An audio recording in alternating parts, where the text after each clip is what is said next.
Hello everybody! Welcome back sa aking YouTube channel. This is Saby Shy po. So, ang nagbabalik na si Saby Shy sa inyo.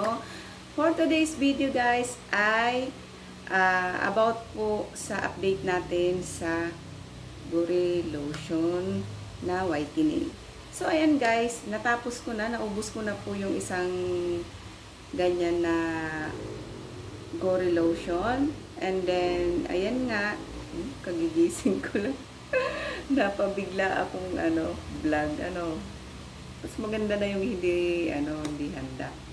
So balik po tayo sa Gorilla Lotion guys. So ayan, final review sa aking paggamit ng Gorilla Lotion. Wala namang nagbago, nag-light lang siya ng konti sa paggamit ko. At wala naman akong talagang naramdaman na pangangati, pamumula, or allergy. Wala po akong ganon. Kaya lang sa akin, ang effect po niya sa akin is talagang matagal. So, sa almost paggamit ko ng Gorilla Lotion within 1 month, talagang inubos ko po talaga yan.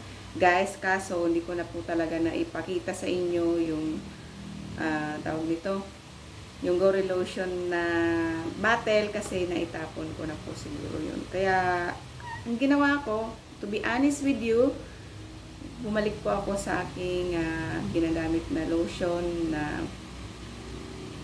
ano ba yung ginagamit ko na lotion? Siyempre yung Nivea Whitening Lotion po. Doon po talaga ako nahiyang simula nung high school hanggang ngayon na pagtanda natin at talagang hinahanap-hanap pa rin natin yung Nivea Lotion. Hindi ko pa rin po patatalo. Pero sa inyo guys, kung yung Gorilla Lotion po ay effective sa inyo, pumuti po talaga kayo, instant puti, or may nabago po sa inyo, siguro naman po ay depende po yan sa ating balat. So sa akin, wala po akong na-experience na kahit siguro pumuti lang ako ng konti lang.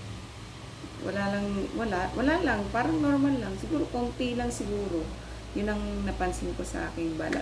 So sabi ng kaibigan ko, yung Gorilla Lotion na ginamit niya before, kaya lang tinigil na siya, si Sweet, yung aking kaibigan na matalik ko ng kaibigan, matagal na, dahil nga naipakita ko sa kanya yung paggamit ko ng Gorilla Lotion. Ayan, meron po siyang, na-share ko lang po si Sweet. Ayan yung nangyari sa kanya. Ayan. Ayan. Tapos namula siya. Yun na po siya guys. Itinigil niya po yung Gorilla Lotion. Ayan.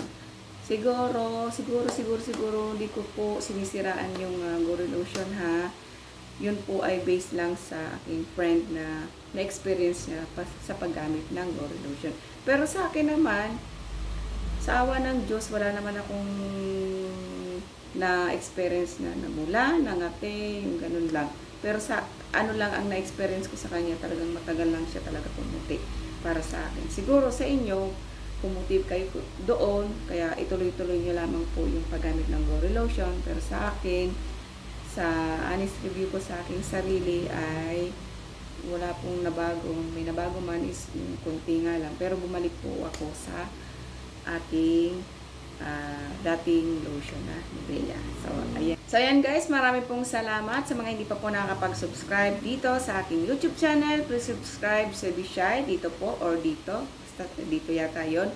At huwag nyo pong kalimutan, pakihit na rin po ang notification bell para po palagi po tayong updated every time nagagawa po tayo ng mga panibagong video. Sa mga ngayon lamang po nakabisita sa aking channel, meron tayong tutorial sa YouTube channel ko, at sa mga gusto naman na mga tips, mga review, meron din po tayo, at marami pong iba. So pakiclick na lamang po at paki-check na lamang po ang aking YouTube channel. So ayan guys, marami pong salamat. God bless you po. Marami pong salamat sa new subscribers ko. Thank you po.